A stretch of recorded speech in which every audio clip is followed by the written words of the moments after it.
మేం పట్టుబడితే కొట్లాడితే మొన్న పని మొదలు పెట్టారు.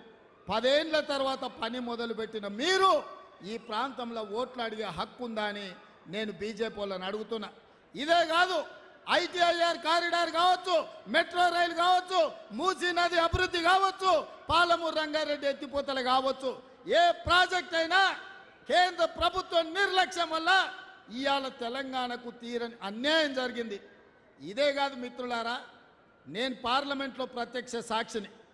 మొన్న బడ్జెట్ సమావేశాలలో నరేంద్ర మోడీ గారు మాట్లాడుతూ తల్లిని చంపి బిడ్డను బతికించిందని తెలంగాణ రాష్ట్ర ఏర్పాటు ప్రక్రియను తప్పుబట్టిండు, తెలంగాణ రాష్ట్రాన్ని అవమానించడు. అంతటితో ఆగలే. సోనియా గాంధీ, మన్మోహన్ సింగ్ ప్రజాస్వామ్యాన్ని పాతరేసి పార్లమెంటు దర్వాజాలు బంద్ చేసి తెలంగాణ బిల్లును ఆమోదించారు. ఆ తెలంగాణ బిల్లు చెల్లనే చెల్లదు, తెలంగాణ రాష్ట్రం వద్దే వద్దని నరేంద్ర మోడీ పార్లమెంటు సాక్షిగా మాట్లాడింది నిజం కాదా? మరి నేను ఇవాళ అడుగుతున్న సిగ్గులేని కిషన్ రెడ్డిని, బీజేపీ నాయకులను, తెలంగాణ రాష్ట్ర ఏర్పాటునే వద్దన్న మీరు, తెలంగాణ రాష్ట్ర ఏర్పాటును ప్రశ్నించిన మీరు, తెలంగాణ రాష్ట్రాన్ని ఏర్పాటు చేసిన సోనియా గాంధీని, కాంగ్రెస్ను తప్పుపట్టిన మీరు ఏ మొహం పెట్టుకొని తెలంగాణ రాష్ట్రంలో ఓట్లు అడుగుతారని నేను అడుగుతున్నా కిషన్ రెడ్డిని, నరేంద్ర మోడీని, తెలంగాణ రాష్ట్ర ఏర్పాటును ప్రశ్నించి తెలంగాణ రాష్ట్రానికి రావాల్సిన నిధులు ఇవ్వకుండా అవమానించి తెలంగాణ అభివృద్ధిని అడ్డుకున్న మీరు ఇవాళ వచ్చి తెలంగాణలో సీట్లు కావాలి, ఓట్లు కావాలని అడుగుతారంటే మీకు ఎంత ధైర్యం అని నేను అడుగుతున్నా. ఇదే కాదు, ఉత్తర భారతదేశంలో కుంభమేళాకు వేల కోట్ల రూపాయలు ఖర్చు పెట్టారు. గంగానది పరిశుద్ధికి వేల కోట్ల రూపాయలు ఖర్చు పెట్టారు. నిన్నగాక మొన్న మన మేడారం జాతర జరిగింది.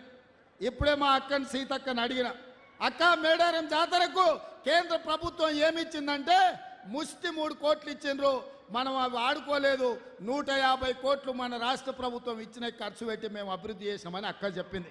నేను అడుగుతున్న కిషన్ రెడ్డి, కుంభమేళా కోసం వేల కోట్లు ఖర్చు పెట్టుకునే మీరు మా ఆదివాసి బిడ్డలు దేశం నలుమూలల నుంచి 1.5 కోటి మంది వచ్చే మా మేడారం జాతరకు ముష్టి 3 కోట్లు ఇస్తారా? 3 కోట్లు ఇచ్చే మీకు మేము ఓట్లేసి సీట్లు ఇవ్వాలనా? ఇదేనా మీ నీతి, మీ జాతి అని నేను కిషన్ రెడ్డిని అడుగుతున్నా. మేడారం జాతరను కుంభమేళాలాగా జాతీయ పండుగ కింద గుర్తించండి అంటే మేము ఇవ్వము, మేడారం జాతరకు జాతీయ గుర్తింపు ఇవ్వంపు అని కిషన్ రెడ్డి అక్కడ మేడారం వచ్చేసి చెప్పిపోయింది. మా మేడారం జాతరకు జాతీయ గుర్తింపు ఇవ్వని సన్నాసులారా, మా మేడారం ప్రాంతంలో ఓట్లెట్లు అడుగుతారు, మా ప్రజలు మీకు ఓట్లెట్లు వేస్తారని నేను అడగదలుచుకున్న ఇవాళ.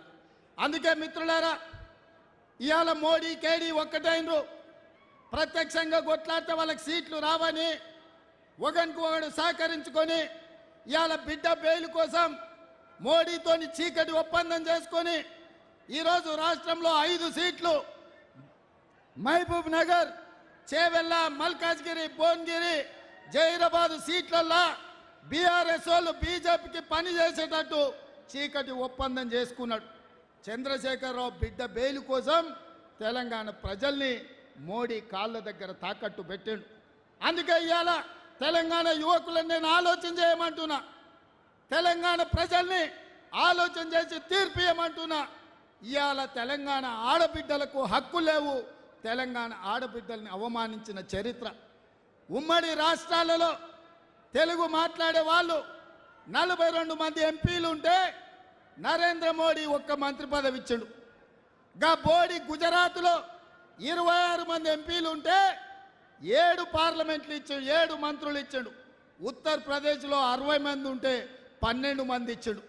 నేను అడుగుతున్న నరేంద్ర మోడీని, తెలంగాణ ప్రజల తరఫున, మా తెలుగు మాట్లాడే వాళ్ళు పార్లమెంట్లో 42 మంది ఉంటే ఏకాకిగా ఏకలింగం 1 ఇస్తావు ఎట్లా?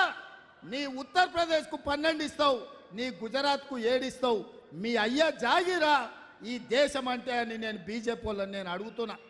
అందుకే ప్రజలారా, తెలంగాణ మిత్రులారా, వీళ్ళు తెలంగాణ ద్రోహులు, మన రాష్ట్ర ఏర్పాటునే ప్రశ్నించిన వాళ్ళు, మన రాష్ట్ర అభివృద్ధిని అడ్డుకుంటున్న వాళ్ళు వీళ్ళు తెలంగాణ ద్రోహులు. అందుకే వీళ్ళకి తెలంగాణలో 1 ఓటు కానీ 1 సీటు కానీ ఇవ్వద్దు.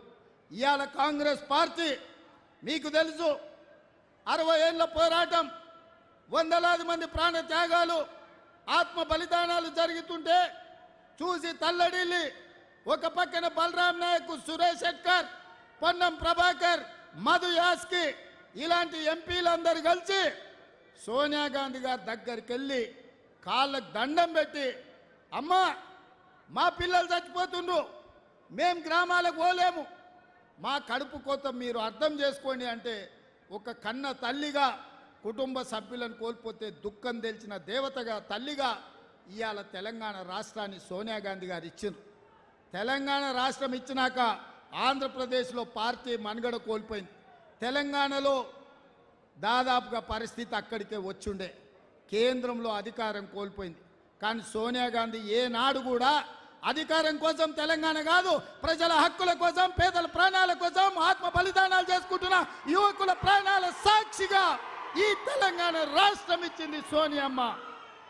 నేను అడుగుతున్న మా మహబూబాబాద్ సోదరులను, తెలంగాణ రాష్ట్రం ఇచ్చిన తల్లిగా ఆమె బిడ్డ ఈ దేశానికి ప్రధానమంత్రి కాబోతున్నాడు. ఆమె బిడ్డను ప్రధానమంత్రిని చేయాల్సిన బాధ్యత మన మీద లేదా? మహబూబాబాద్లో గెలిపించాల్సిన బాధ్యత మన మీద లేదా అని నేను అడుగుతున్నా. అందుకే మిత్రులారా, జూన్ 4 నాడు ఫలితాలు వస్తాయి.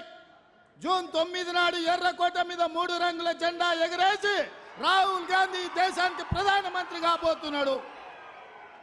ఆ పండుగలో 14 మంది ఎంపీలను నేను, మా తుమ్మల గారు, మా పొంగులేటి గారు 14 మందిని ఎంబడి పెట్టుకొని ఆ పండుగకు పోవాలి, మీరు మద్దతు ఇవ్వాలి అని నేను అడుగుతున్నా. ఇదేమన్నా తప్ప అని మిత్రులను నేను అడుగుతున్నా. ఇది సోనియమ్మ తెలంగాణ ఇచ్చిన తల్లి. రేపు ఆమె బిడ్డ ఈ దేశానికి ప్రధానమంత్రి కాబోతున్నాడు. కన్యాకుమారి నుంచి కశ్మీర్ వరకు 150 రోజులు 4000 కిలోమీటర్లు మండు టెండల్లో, మంచు కొండల్లో దళితుల కోసం, గిరిజనుల కోసం, ఆదివాసుల కోసం, మైనార్టీల కోసం, మహిళల కోసం అకుంఠిత దీక్షతో పాదయాత్ర చేసి ప్రాణాలకు తెగించి పోరాడిండు మన రాహుల్ గాంధీ. మణిపూర్ మండిపోతుంటే మణిపూర్ నుంచి ముంబై వరకు 6700 కిలోమీటర్లు సుదీర్ఘమైన ప్రయాణం చేసి ప్రజల మధ్యలోకి వచ్చిండు. ఇంతకంటే ప్రజల కోసం కొట్లాడే నాయకుడు ఈ దేశంలో ఉన్నాడా? మరి అట్లాంటి నాయకుడికి అండగా నిలబడాల్సిన బాధ్యత 4 కోట్ల తెలంగాణ ప్రజల మీద ఉన్నదా లేదా ఆలోచన చేయండి మిత్రులారా.